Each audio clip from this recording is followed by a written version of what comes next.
Hi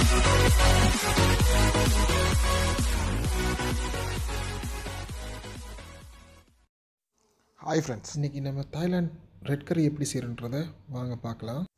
சிக்கனை முதல்ல பொரித்து வச்சுக்கோங்க. பார்த்திங்கன்னா ஒரு துண்டு பட்டர் போட்டுட்டு அதில் வந்து ப்ரோக்கோலி, கேரட், மஷ்ரூம் அண்டு கொஞ்சம் பெல் பெப்பர் ஆட் பண்ணிங்கன்னா அதாவது குடமிளகா அதையும் போட்டுட்டு அதை வந்து நல்லா வந்து ஃப்ரை பண்ணுங்கள். ஃப்ரை பண்ணினா ஒரு ஆஃப் ஃப்ரை, எப்படின்னா ஒரு பச்சை வாசனை, அது இந்த பச்சை வாசனை போகிற வரைக்கும் நீங்கள் அதை லைட்டாக ஃப்ரை பண்ணிவிட்டு மொறுமொறுப்பு தன்மை ஏறக்கூடாது. அந்த பச்சை வாசனை போகிற அளவுக்கு கொஞ்சம் ஃப்ரை பண்ணி எடுத்திங்கன்னா உங்களுக்கு கொஞ்சம் நல்ல ஒரு ஃப்ளேவர், நல்ல ஒரு டேஸ்ட்டுக்கு அதில் வந்து கிடைக்கும். அப்புறம் சால்ட் கொஞ்சம் ஆட் பண்ணிக்கோங்க. கொஞ்சம் சால்ட்டு, உப்பு, தேவையான அளவு உப்பு ஆட் பண்ணிக்கோங்க. அப்போ உப்பு ஆட் பண்ணிவிட்டு அதை இன்னும் கொஞ்சம் ஃப்ரை பண்ணுங்கள். ஏன்னா அதில் இருக்க தண்ணி அதெல்லாம் போகும். அது வந்து சிக்கன் பவுடர் கொஞ்சம் போட்டால் கொஞ்சம் டேஸ்ட்டு கொஞ்சம் நல்லா இருக்கும். அதை தண்ணி சிக்கன் பவுடர் கொஞ்சம் போட்டிருக்கேன். போட்டுட்டு கொஞ்சம் நீங்கள் அப்படியே கிளறி கொண்டே இருங்க. அதில் இருக்கிற தண்ணி, அந்த மஷ்ரூமில் கொஞ்சம் தனித்தன்மை இருக்கும். அந்த தனித்தன்மை போயிட்டு அந்த ப்ரோக்கோலியில் இருக்க தனித்தன்மை போயிட்டு கொஞ்சம் அந்த பச்சை வாசனை போனால் கொஞ்சம் நல்லா இருக்கும், நல்ல ஃப்ளேவராக இருக்கும். அது அப்புறம் தனியாக எடுத்து வச்சுக்கொள்ளுங்க. ஒரே கையில் வச்சு வீடியோ பண்ணுறபடியாக கொஞ்சம் ஆடுது. நெக்ஸ்ட் வீடியோவில் நல்லா தரேன். இது வந்து தாய் ரெட் கறி பேஸ்ட்டு. இது ரெட் கறி பேஸ்ட்டு இது கோப் மிக்ரோஸில் இருக்கும். அது வாங்கி 2 டேபிள் ஸ்பூன் போடுங்க. 2-3 தேவையான அளவு, உங்களுக்கு தேவையான அளவு போட்டுக்கோங்க. போட்டு கொஞ்சம் ஃப்ரை பண்ணிவிட்டு தேங்காய் பால் விடுங்க. தேங்காய் பால் விட்டால் கொஞ்சம் ரெட் கறி என்னாலே தாய்லாந்து கறிக்கு கூடுதலாக தேங்காய் பால் தான் நல்ல, தேங்காய் பால் விட்டு தான் நல்ல டேஸ்ட்டாக இருக்கும். ஸோ தேங்காய் பால் விட்டுருங்க. தேங்காய் பால் விட்டு கொஞ்சம் கிளறுங்க. கிளறி நல்லா மிக்ஸ் பண்ணி விட்டுட்டு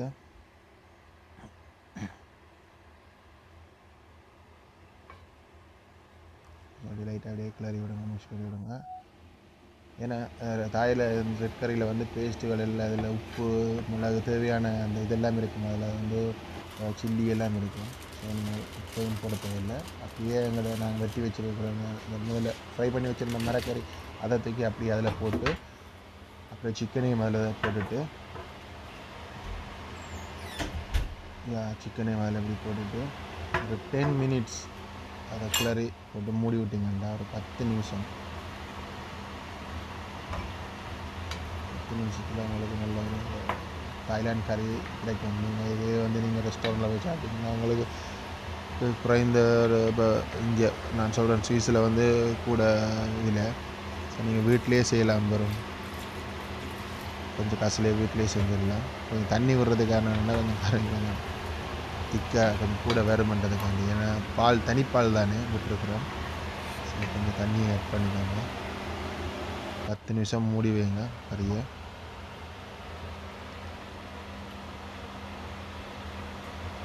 ஒரு 5 சிம்மில் விட்டுட்டு 10 நிமிஷத்துக்கு பிறகு இப்போ ஓப்பன் பண்ணி பார்த்தீங்கன்னா 10 நிமிஷம் ஆகிட்டு 10 நிமிஷத்தில் ஓப்பன் பண்ணி பார்த்தீங்கன்னா கறி நல்லா கொதிச்சிருக்கும். ஸோ உங்களுக்கான ரெட் கறி கிட்டத்தட்ட ஆல்மோஸ்ட் ரெடி ஆகிட்டுது.